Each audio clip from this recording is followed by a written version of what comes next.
मेरा नाम तारा सिंह, बचपन का नाम तारी।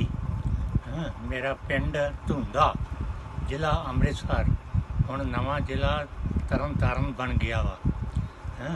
तो मेरा बचपन का दोस्त 1947 मेरे नालों विछड़ के पाकिस्तान चले गया सी। उसका नाम सिराजुद्दीन, बचपन का नाम बद्दी, उसके वालिद का नाम रुलदू,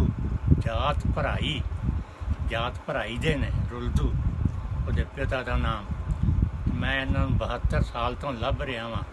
तो उन्होंने जाके मैनू एक पोस्ट कार्ड पाया सी, मैनू मिलिया सी, मगर उस समय के पिंड के गुंडियां ने मेथों पोस्ट कार्ड ले लिया तो मैं उसका एड्रैस नहीं याद रख सकिया, केवल जड़ा वाला मैनू याद रहा। मैं बहुत खत पाए जड़ा वाले के नाम ना, मगर मैनू अज तक कोई जवाब नहीं मिला। मैं उन्होंने मिलने वास्ते बहुत परेशान हाँ। तो मेरी आप अगे गुजारिश है कि जिन्होंने भी पता हो, जिस तरह भी हो, तो मेरा फ़ोन नंबर ये है कि उन्होंने दिता जाए, मेरी गल कराई जाए।